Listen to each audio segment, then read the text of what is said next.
بسم الله الرحمن الرحيم إن الذين كفروا سواء عليهم أأنذرتهم أم لم تنذرهم لا يؤمنون ختم الله على قلوبهم وعلى سمعهم وعلى أبصارهم غشاوة ولهم عذاب عظيم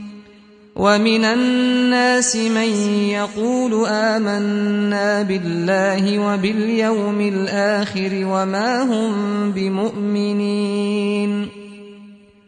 يخادعون الله والذين آمنوا وما يخدعون إلا